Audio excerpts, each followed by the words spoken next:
반갑습니다. 이제 저번에 교육품 5장 이어서 6장 공부하도록 하겠습니다.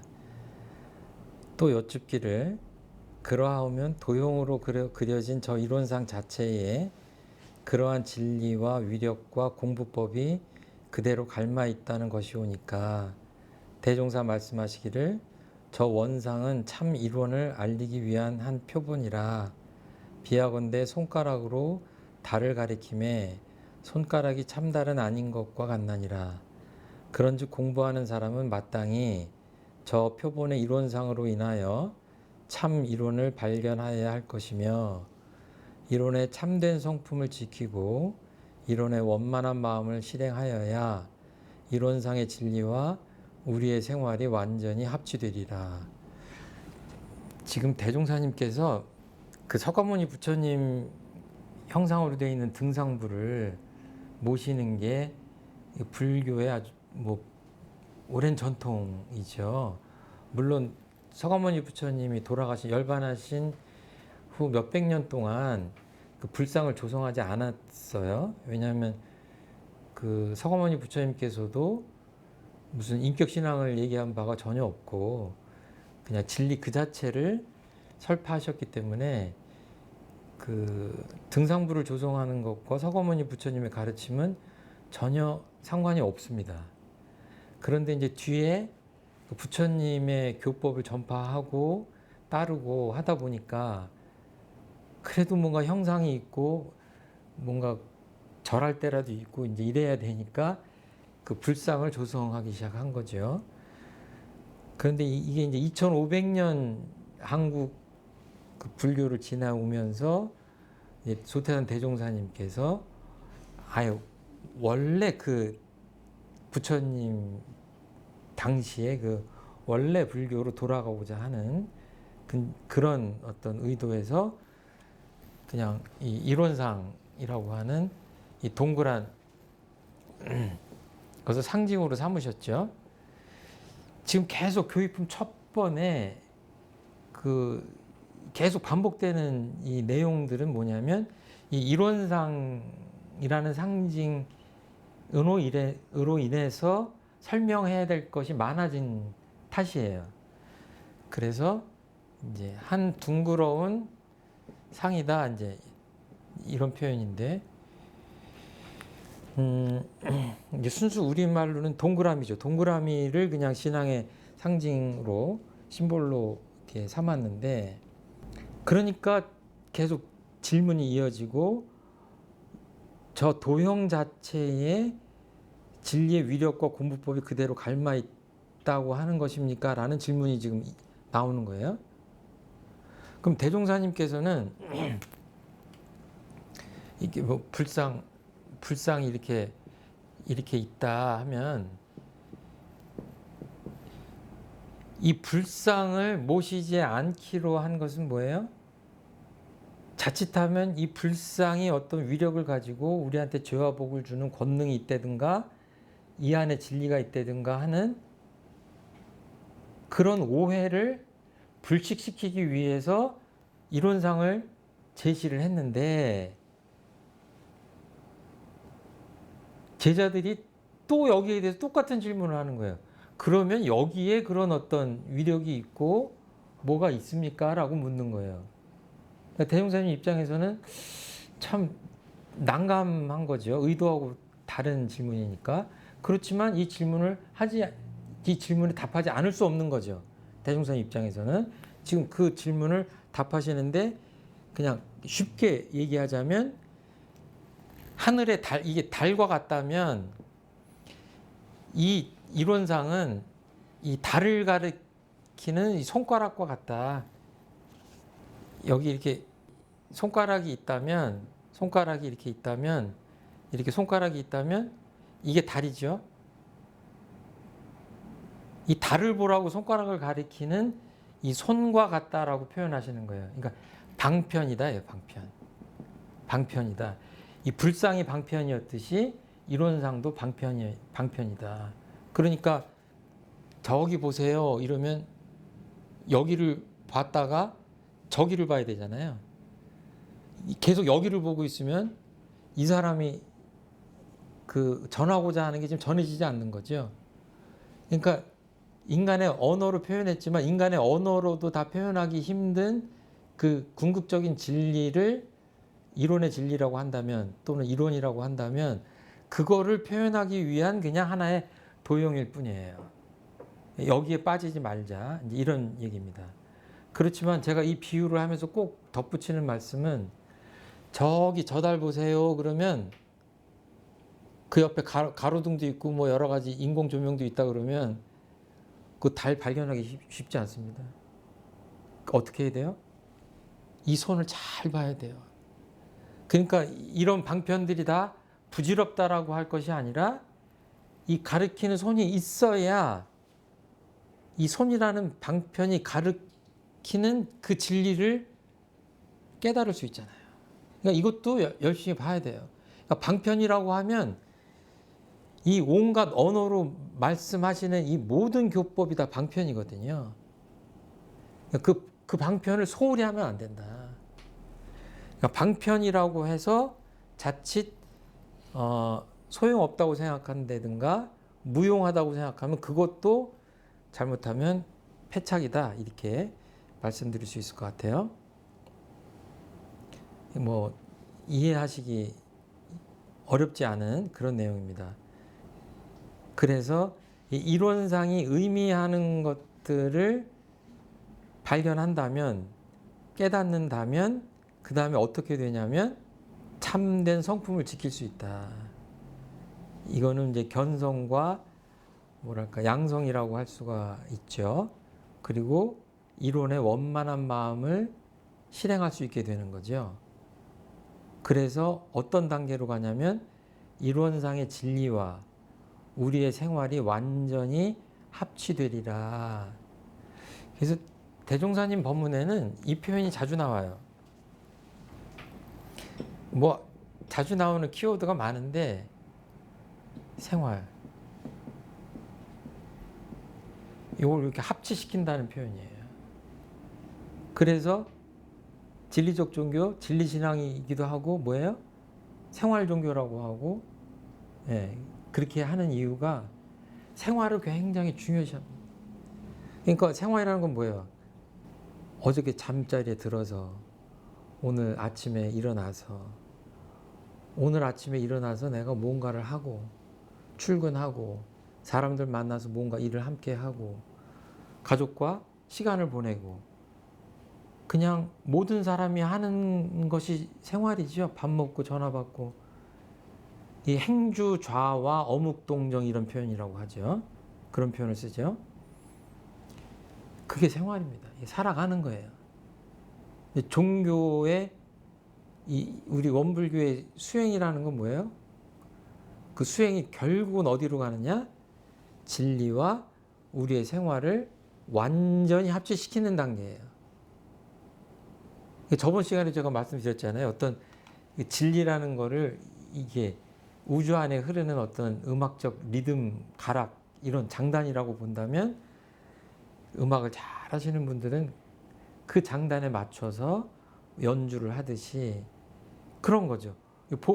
진리가 뭔가 이러다가 알게 되면 뭐예요? 아, 거기에 맞춰서 살게 되겠구나. 살아야 되겠구나. 왜?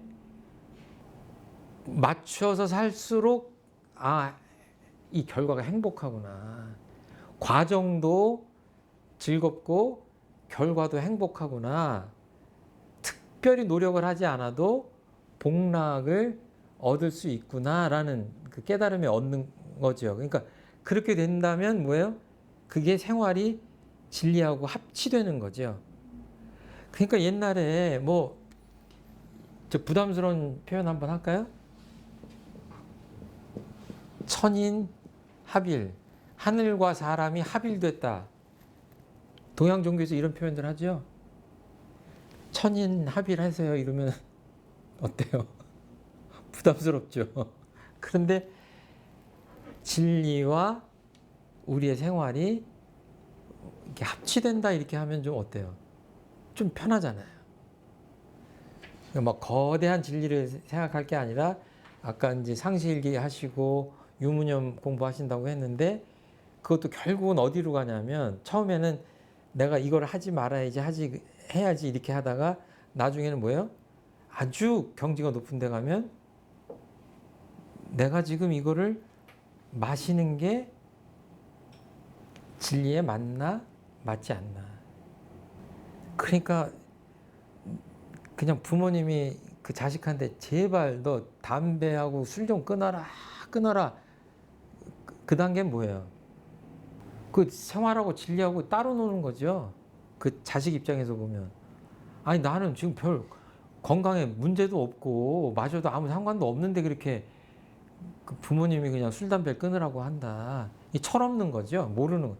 알게 되면 그냥 자연스럽게 멀리하게 되는 거죠. 어떤 게 나한테 좋은지 아니까 그냥 그 단계로 가는 겁니다. 예, 그래서 지금 이론상을 모신 것에 대한 여러 가지 질문 중에 하나인데 그렇게 지금 설명을 하신 거고 이 이론상이 상징하는 그 무엇, 그 진리가 무엇인지를 늘 생각하는 거죠. 뒤에 보면 이제 본문에 또 나옵니다. 화두를 삼아야 된다 이제 이런 표현도 나오는데 이제 그렇게 해야 될 것 같아요. 혹시 이론상을 대하실 때 처음 대하셨을 때의 그 느낌을 기억하시나요 혹시 우리 교도님들? 하도 어릴 때라. 하도 어릴 때라. 예. 우리 혹시 저는 이제 어렸을 때 저도 집에 그 일원상 이렇게 모실 때 이제 오셔가지고 했던 게 기억이 조금 나는데요. 예. 뭐 동그란 게 왜 와 있지? 그냥 뭐 그런 생각했었는데 엄마가 항상 거기서 이제 아침 저녁으로 신고하시는 거 보면서 좀 경건한 마음이 들게 하는 뭔가가 조금 느꼈던 것 같아요. 조금. 근데 이제 이번에 그 하성 가서 딱 그 바닷가에 있는 거 보니까 되게 또 느낌이 새롭고 다르더라고요. 네. 그러니까 처음에는 별 느낌이 없을 수 있는데 자꾸 이렇게 배우고 저것이 그냥 동그라미가 아니라 정말 이 우주로 관통해서 있는 어떤 신령스러운 그 하나의 궁극적인 진리, 불생불멸한 말로 표현하기 힘든 그 거룩한 진리라고 하는 것을 조금씩 알아가다 보면 뭐예요? 정말 그 느낌이 달라지죠. 마음이 복잡하고 괴롭다가도 이론상을 대하면 싹 씻은 듯이 그렇게 하고 뭔가 좀 절망스럽고 고통스럽고 그런 경계를 닥쳤다가도 이론상 앞에서 이렇게 마음을 모으고 이렇게 하면 다시 희망을 얻고 용기를 얻고 이제 에너지를 회복하고 할 수 있는, 그러니까 뭐 엄청난 그 차이가 생기죠. 처음에 그냥 이렇게 그 멋모르고 모셨을 때와 세월이 갔을 때. 저 개인적으로는 묘하게 제가 대학생 때 교당을 제 발로 찾아가서 이론상을 처음 뵀는데 묘하게 저는 그 교당 찾아가기 전에 그 달력 뒷장에다가 이렇게 매직으로 동그라미를 그려놓고 혼자 벽에다 걸어놓고 있었어요. 근데 원불교 갔더니 이론상이 있는데 가슴이 막 쿵 하는 거예요. 그리고 어떤 심볼보다도 강렬한 인상을 받았어요. 그리고 이게 등상부를 모신 거는 뭐 어머니 따라서 가끔 가서 절에도 가고 그랬으니까 그랬는데 원불교에 등상불이 모셔져 있으면 아마 그 청년 시절에 좀 멀어지지 않았을까, 개인적으로 그런 체험이 있습니다. 그래서 알지도 못하는데 굉장한 그 쿵 하고 이렇게 마음에 다가오는 그런 느낌이 있었습니다. 근데 그건 왜 그리셨어요? 달력 뒤에다가. 모르겠어요. 그때 달력을 이렇게 떼어내다가 이렇게 개인적인 얘기 너무 길게 하면 안 되는데 찢어서 넘기면 뒤집어지면서 흰색이 나오잖아요. 근데 무심히 이렇게 뭔가 도형을 그리고 싶은데 동그라미를 딱 원샷에 그렸는데 내가 보기도 너무 이쁘게 그려진 거예요. 삐뚤삐뚤 그려진 게 아니라 정말 멋있게 딱 그려졌어요. 근데 보고 있는데 그 아름다움이랄까, 일종의 이름할 수 없는 그 느낌이 있는 거예요. 그러니까 제가 그 생각도 없이 무심히 했다가 이거를 버리기가 너무 아까운 거예요. 문에다가 그냥 그 달력 크기 그대로 기다란 크기였는데 지금 생각해도 균형이 딱 맞은 거예요, 가운데. 그렇게 해서 테이프로 모셔놓고 그때는 모신 게 아니죠. 그냥 이렇게 붙여놓은 거죠. 근데 나중에 원불교 가서 그 이론상을 탁 보는데 아유, 그때 생각이 나면서 뭐가 있나? 그런 느낌이 들었습니다. 그리고 이론상 모신 분, 교도님들은 다 그렇게 하시겠지만 아침에 일어나서 심고를 올릴 때도 이론상 전에 하고 그러지만 출근을 할 때도 집안의 가장 큰 어른을 한테 출고 반면하듯이 잘 다녀오겠습니다 하듯이 하시고 일터에서 일하시면서도 늘 보시면서 대조하고 닮아가려고 노력하고 이런 것들이 굉장히 수행에 도움이 되죠. 예.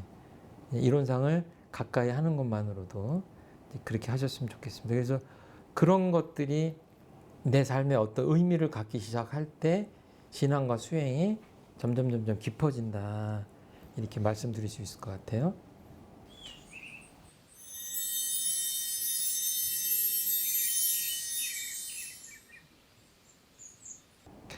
(7장) 이어서 가도록 하겠습니다. 6장은 다 쉽게 이해할 수 있는 내용이니까 대종사 말씀하시기를 이론의 진리를 요약하여 말하자면 곧 공과 원과 정이니 양성에 있어서는 유무초월한 자리를 관하는 것이 공이요 마음에 거래 없는 것이 원이요 마음이 기울어지지 않는 것이 정이며 견성에 있어서는 이론의 진리가 철저하여 언어의 도가 끊어지고 심행처가 없는 자리를 아는 것이 공이요 지량이 광대하여 막힘이 없는 것이 원이요 아는 것이 적실하여 모든 사물을 바르게 보고 바르게 판단하는 것이 정이며 솔성에 있어서는 모든 일에 무념행을 하는 것이 공이요 모든 일에 무착행을 하는 것이 원이요 모든 일에 중도행을 하는 것이 정이니라. 제가 부끄러운 고백을 하자면 웬만한 대종경 그 내용들은 그 대강의 내용들을 이렇게 기억하고 이렇게 얘기할 수 있잖아요. 근데 제가 이 교육품 7장은 잘 안 돼요. 이게 내용상으로 보면 어떻게 되어 있냐면 그 이론의 진리라고 하는 것을 3가지 키워드로 그 표현을 하셨습니다. 어떻게 하셨냐면 이제 교도님들한테는 뭐 이게 좀 편한 늘 접한 키워드죠. 공, 원, 정입니다. 이 한자는 어렵지 않아요. 비어있다는 표현이고 둥글다는 표현이에요. 그리고 정, 바를 정자예요. 근데 이거를 원불교에서 진리를 이론상으로 표현했잖아요. 그러면 그냥 쉽게 초등학생들한테 설명하듯이 하자면 꽉 차 있어요? 텅 비었어요? 비어있죠. 이건 뭐예요? 둥글둥글 하잖아요. 둥글 원자입니다. 이 바른 거는 뭐냐면 사실은 여러 가지로 설명할 수 있지만 여기 중심이 있다면 여기서부터 정확하게 어때요? 같은 거리죠. 그리고 표현하자면 이 도형에서는 잘 보이지 않지만 어떻게 기울어지지 않습니다. 그리고 이 온전한 것하고도 다 통해요. 이 3가지로 표현하는 거예요. 이게 뭐냐면 이 진리를 표현하기 위해서 많은 고민을 하셨겠죠. 소태한 대종사님께서. 그 중에 어떤 형용사를 썼으면 좋겠는가 생각하시다가 이 3가지를 쓰신 것 같아요. 비어있다, 둥글다, 어디 치우치거나 이런 것이 아니라 바르다. 왜곡되어 있는 게 아니라 바르다. 그러니까 진리라는 건 어떤 거냐 그러면은 이 3가지 형용사를 가지고 표현하면 설명이 좀 쉽지 않을까 이렇게 생각하신 것 같아요. 그런데 문제는 여기서부터 좀 강론으로 들어가면 어렵습니다. 여기서 이 양성, 견성, 솔성 이 순서는 뭐예요? 정신수양, 사리용구, 작업주사예요. 아까 사막을 이렇게 표현했잖아요. 양성, 견성, 솔성 이게 이제 정, 해, 지혜, 개 하고 정신수양, 사리용구, 작업주사라면 이게 사막인데 이 셋을 다시 공, 원, 정, 공, 원, 정, 공, 원, 정 이렇게 표현하셨어요. 그러니까 이 7장의 법문은 내용이 몇 가지예요? 3, 3, 9, 9가지. 그런데 내용을 보면 저도 그게 그것 같고 비슷해요. 그래서 좀 외워지진 않아요. 제가 공부를 잘 못해서 그런데 이렇게 설명하신 이유가 있으시겠죠. 자, 양성에 있어서는 이제 정신수양입니다. 유무초월한 자리를 관하는 것이 공이요. 이론상 서원문에 보면 유무초월의 생사문인바 이렇게 생각했잖아요. 그런 말씀이 나오잖아요. 이거는 반야심경의 뭐와 같아요? 예, 색즉시공과 같아요. 유, 있을 유, 없을 무. 유무를 초월한다. 제가 아무리 설교 석상에서 생로병사에 대한 그 설교를 많이 하고 그러더라도 제가 언젠가 병원에 갔다가 의사 선생님이 CT를 좀 찍어봐야 되겠습니까 하니까요. 병원에서 나와서 제가 하는 행동이 달라지더라고. 달라져요. 죽음을 이렇게 앞둘 수도 있겠다 이런 생각을 하는 순간 달라지는 거예요. 그러니까 엄밀하게 표현하자면 뭐예요? 유에서 무로 가는 거거든요. 죽음의 세기매라는 것이 뭐 유무라는 게 죽음을 의미하는 건 아닌데 비유하자면 그 수많은 의미 중에 하나를 빗대서 얘기하자면 삶을 유라고 본다면 죽음이 무죠. 그러면 그 무 앞에서 마음이 흔들린다고 하는 거는 초월하기가 그만큼 어렵다는 얘기죠. 갑자기 명예나 권력을 잃은 사람 중에 스스로 생을 마감하는 사람들이 있습니다. 뭐예요? 유에 치우쳐 있었던 거죠. 쉽지 않습니다, 이게. 그러니까 최근에도 어떤 청년이 사랑하는 그 애인이 이별을 통보하니까 뭐예요? 아주 독한 마음을 먹고 살인을 저질러서 며칠 전에 뉴스에 나온 적이 있죠.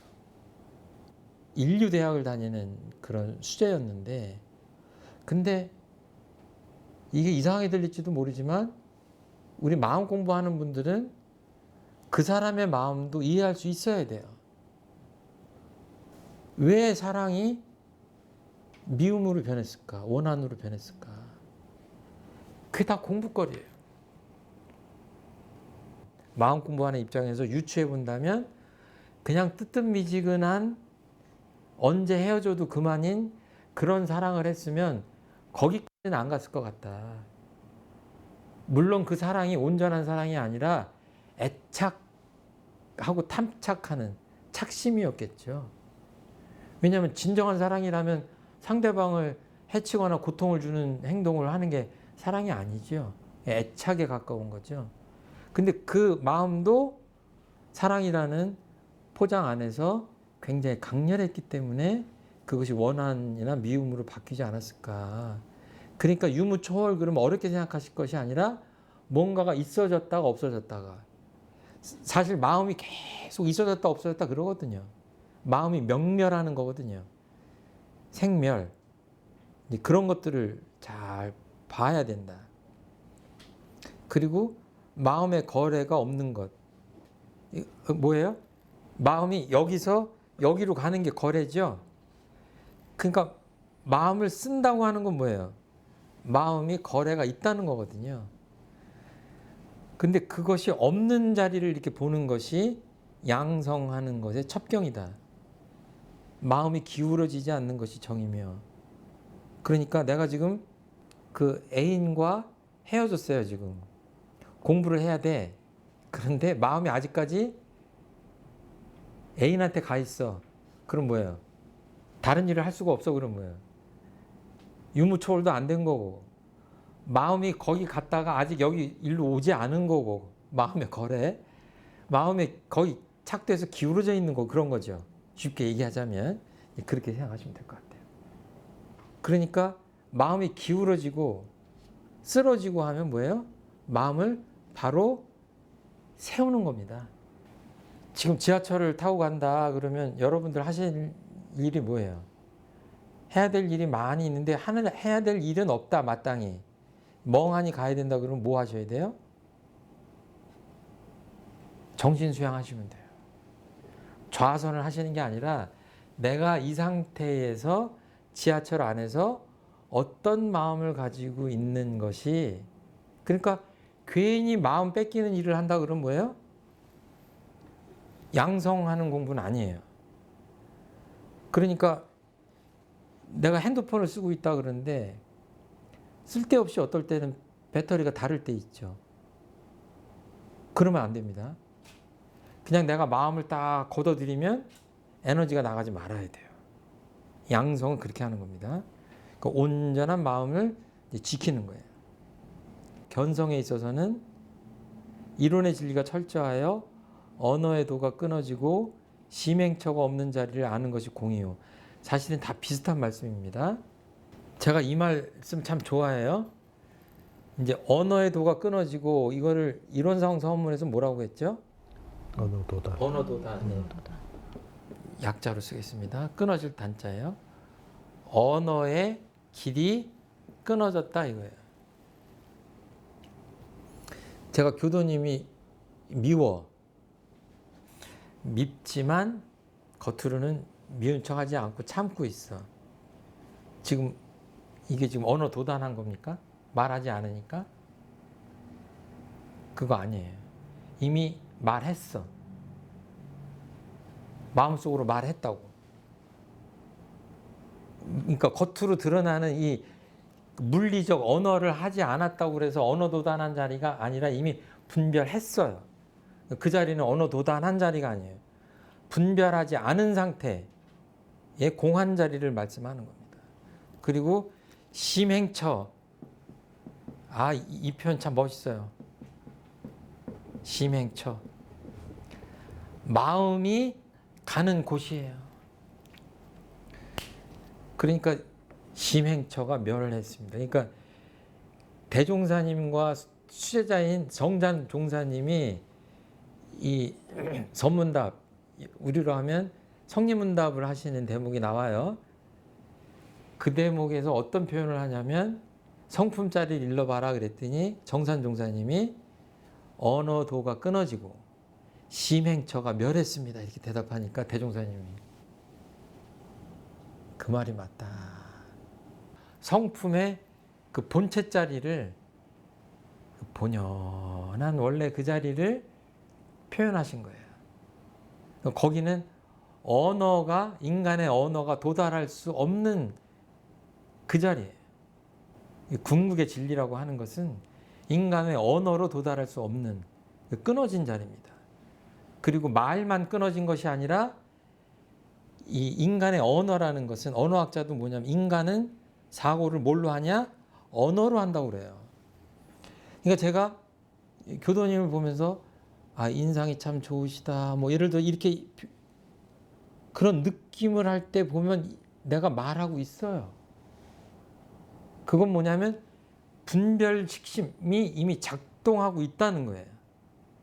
근데 내가 분별심을 내고 식심을 낸다는 것 자체는 뭐냐면 인간의 언어를 이미 마음속에서 말하고 있다는 것과 같아요. 그래서 제가 이건 참 음미할 대목이 많습니다. 그리고 말을 한다고 하는 것은 이미 마음이 어디를 향하여서 가는 겁니다. 내 마음을 깊이 보면 이 말씀은 꼭 맞아요. 꼭 맞아요. 그러니까 사람들이 요새 뭐 멍 때리기 대회 이런 거 있잖아요.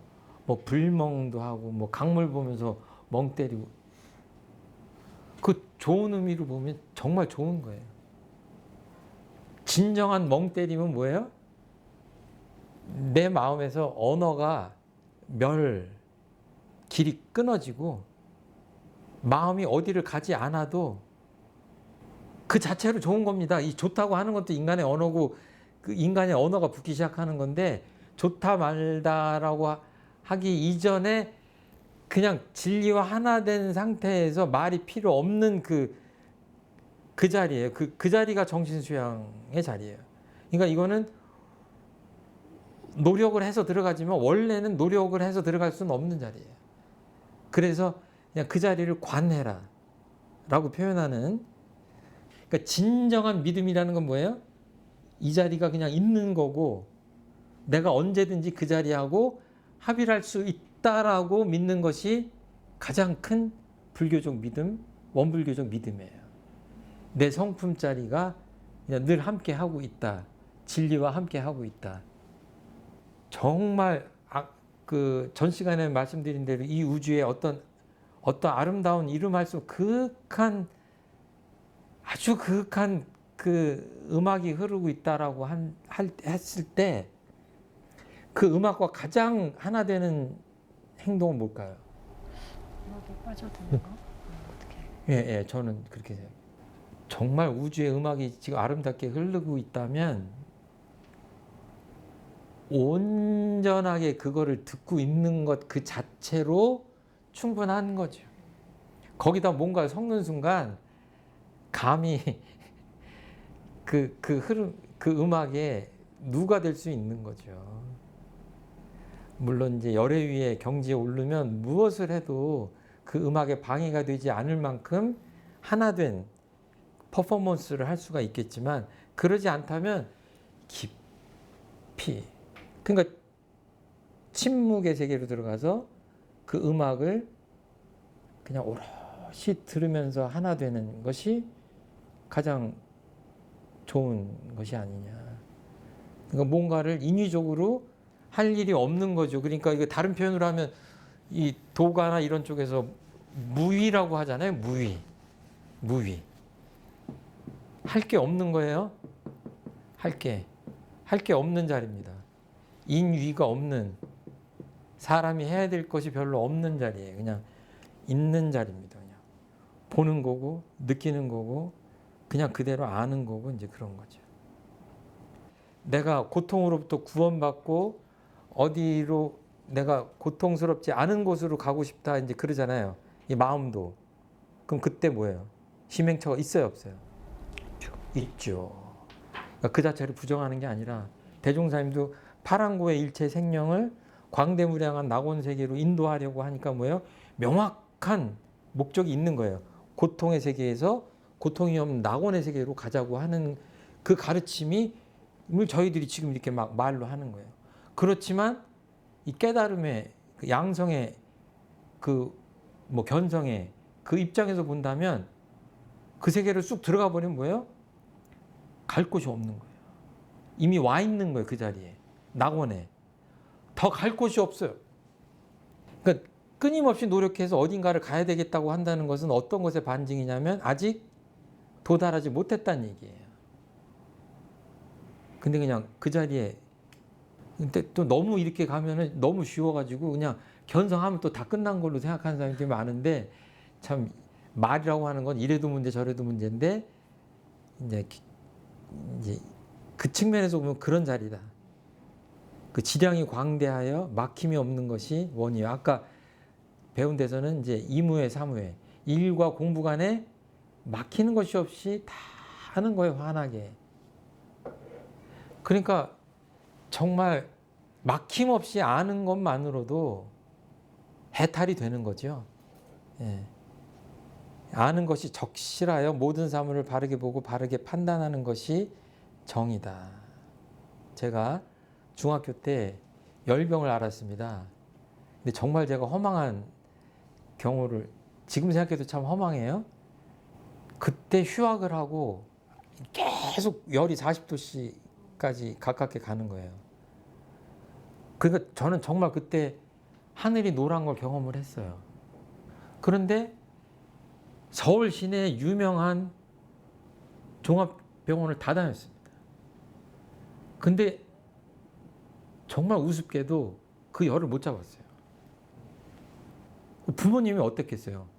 원인을 모르니까. 근데 그 돌아가신 분인데 얼마 떨어져 있지 않은 우리 집에서 어떤 의원 내과에서 잡았어요. 하루 정도 지나니까 잡히는 거예요. 그분이 진단하더니 그런 거예요. 부모님한테 걱정하지 마세요. 왜 그랬겠어요? 모든 사물을 바르게 보고 바르게 판단. 적실하게. 그분은 확신이 든 거예요. 아, 이거는 약을 이렇게 쓰면 낫겠구나. 그래서 모르면 고통에 대해서 공포를 갖게 됩니다. 원인을 모르기 때문에. 그런데 적실하게 알면 어때요? 별거 아닌 거예요. 우리가 생각하는 고통이나 무슨 난경, 역경 난경이 뭐예요? 환하게 뚫어보면 뭐예요? 별거 아니에요. 그 부처님이 된다면 의사도 그런데 우리가 부처님의 지견에 가깝게 간다면 얼마나 통쾌하겠습니까? 이 세상을 살아가는데 그 괜한 걱정과 근심을 떨쳐버릴 수 있다면 얼마나 즐겁고 통쾌하겠어요. 참 별게 아니더라. 헛개비한테 노란한 것과 마찬가지다 이렇게 생각할 수 있는 거죠. 자, 솔성에 있어서는 그러니까 작업취사, 심신작용을 하는 데 있어서는 모든 일에 무념행을 하는 것이 공이요. 모든 일에 무착행을 하는 것이 원이요. 그러니까 무념행이나 무착행이나 거기서 거긴 것 같죠. 비슷하게. 모든 일에 중도행을 하는 것이 정이니라. 여기서 무념행이라고 하는 것은 아까 저희들이 이야기한 유무념 공부 있죠? 그 무념하고는 달라요. 유념, 같은 생각 염자인데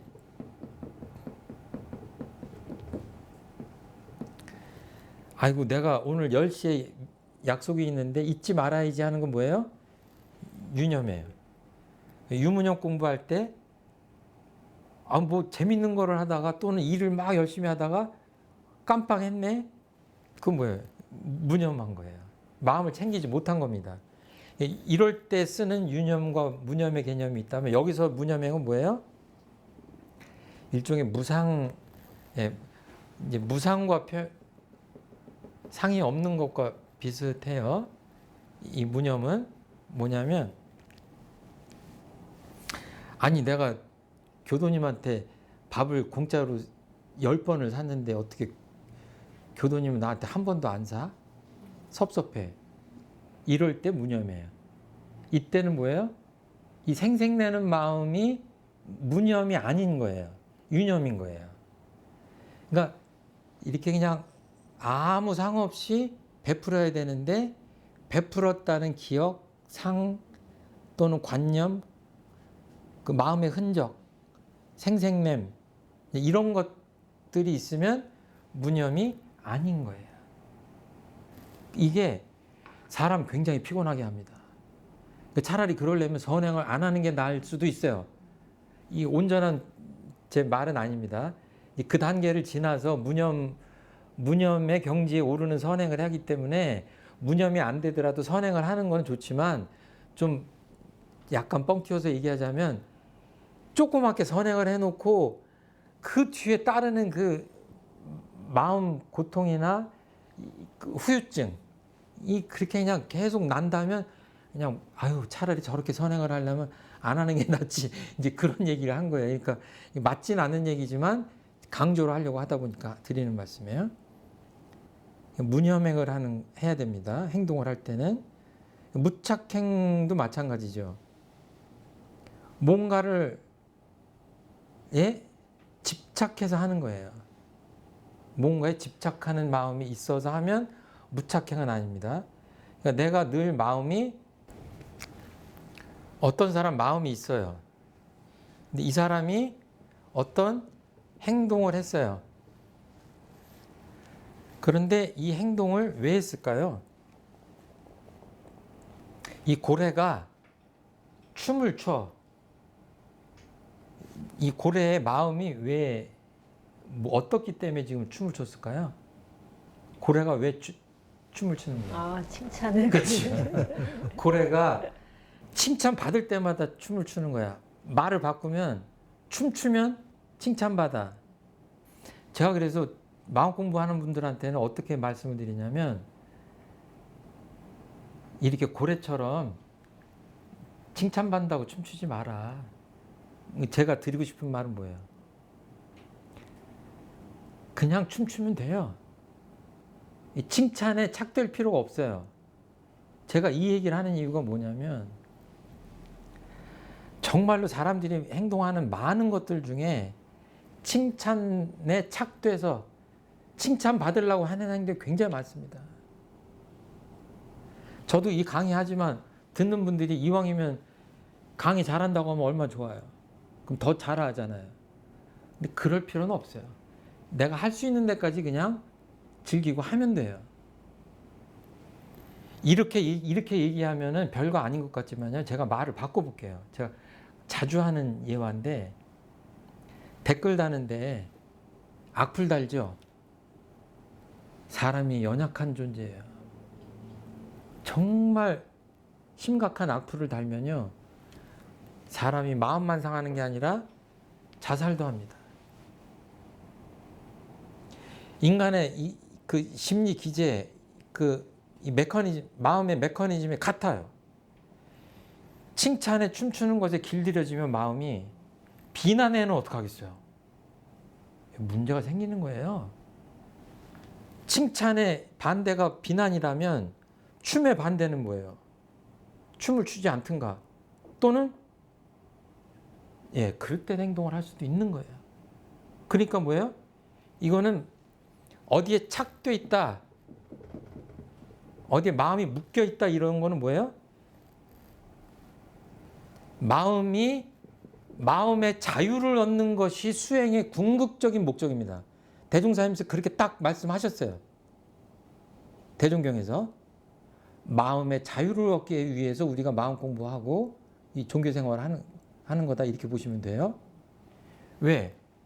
마음의 자유를 얻지 못하면 이거 반대말이 뭐예요? 개교의 동기에서 노예예요.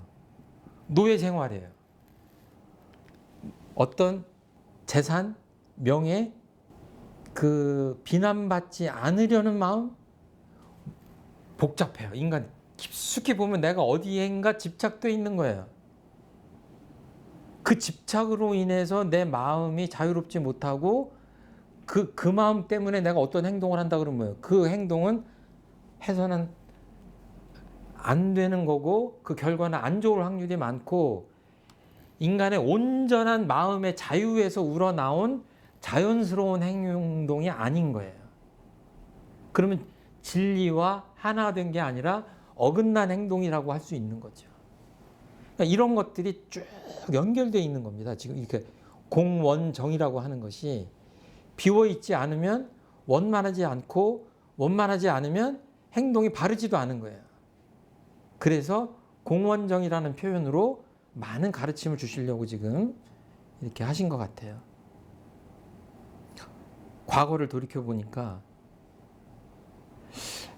그때 내가 어디에 묶여 있었구나. 그런 거 혹시 느껴보신 적 있으세요? 빨리 찾아야 돼요.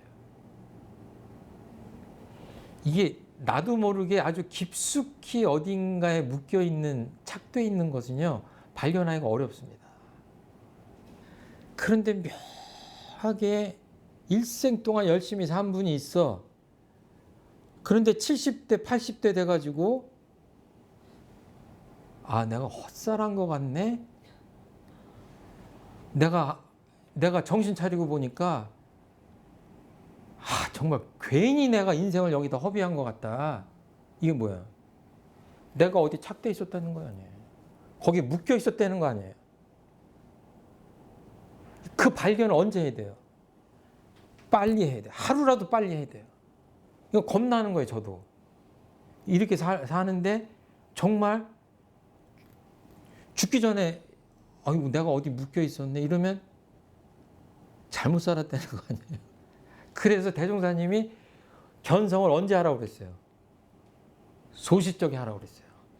빠르면 빠를수록 앞으로는 세상이 밝아져 가지고 그냥 어려서 소시에 견성하고 앞으로 이제 성불 이제 도가에 와서 공부하고 이러는 거는 스승님 찾아서 성불하는 거를 배우려고 공들인 세상이 될 것이다 그랬어요.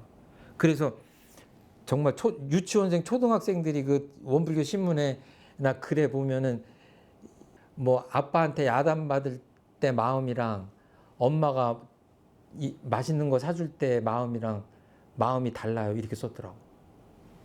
그 마음의 차이를 아이들이 아는 거예요.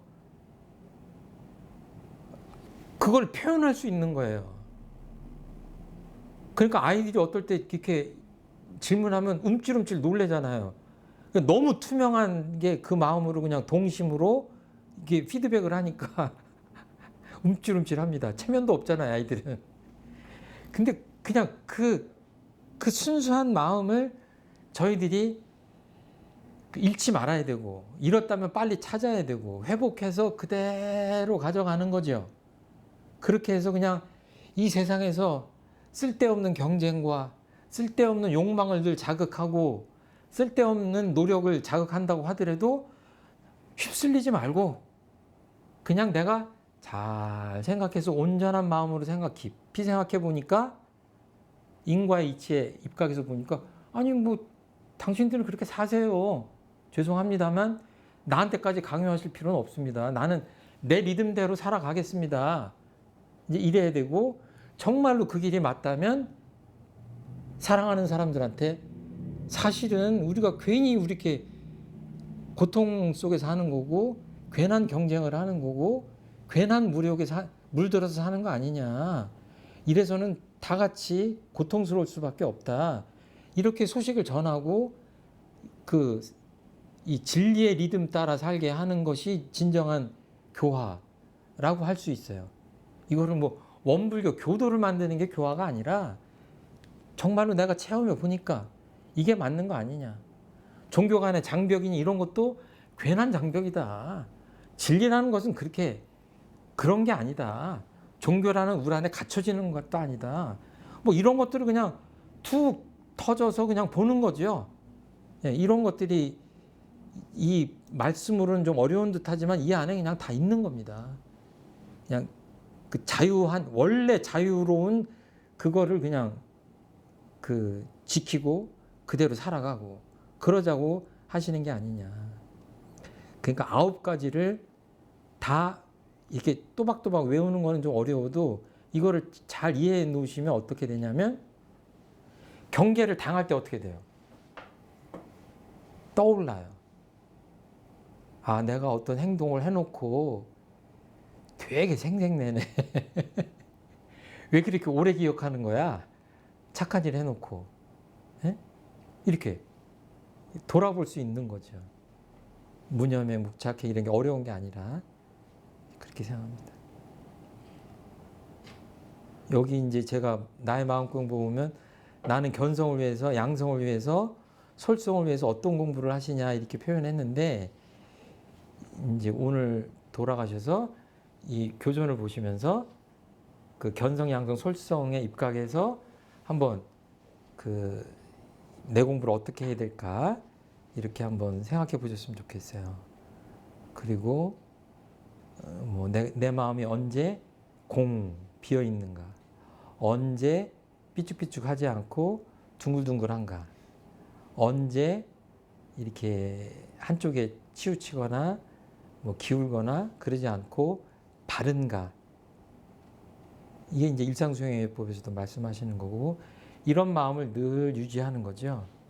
그러니까 손흥민 선수가 오늘은 내가 축구를 90분 경기 뛰는데 나한테 공이 언제 어떻게 오면 발리 슛으로 멋지게 차가지고 기억에 남을 만한 슈팅을 해야지.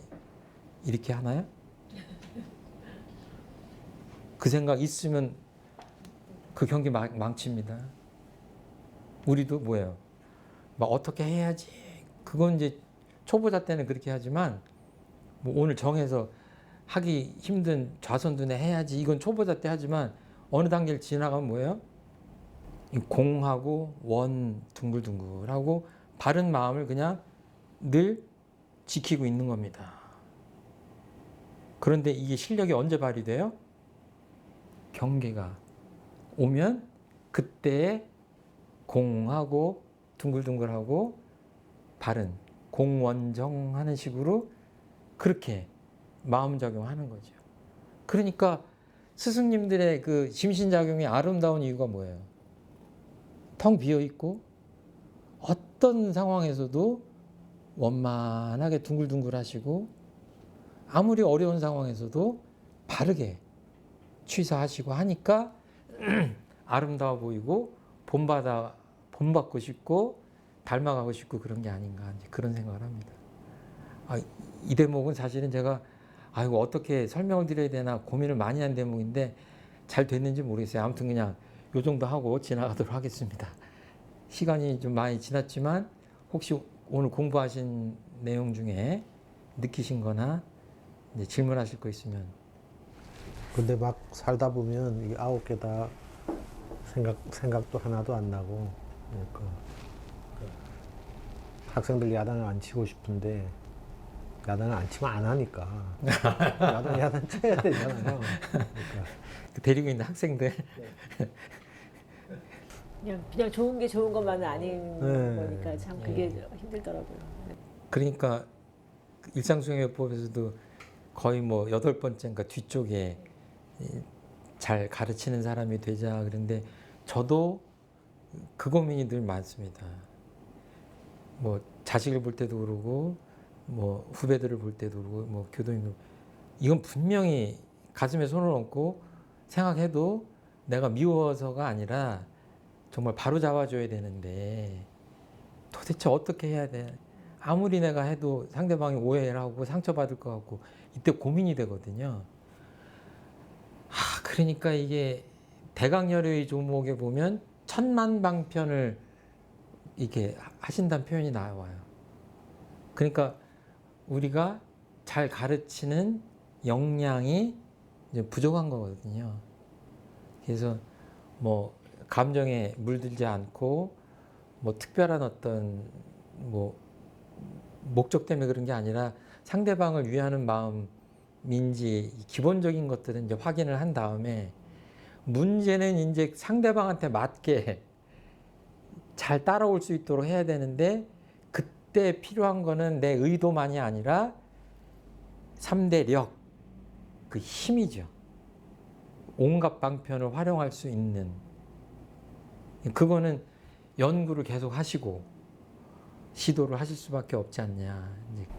그러니까 이제 감동이 될 정도로 그러면 이제, 제일 좋죠. 네, 그 방편을 막 써서 감동을 받아서 이제 야단치는 것보다 훨씬 더 감동이 받으면 더 잘할 것을 알긴 하는데 그렇게까지 이 많은 학생들을 다 그렇게 하기가 힘들어서 이제 포기하는 경우가 많잖아요.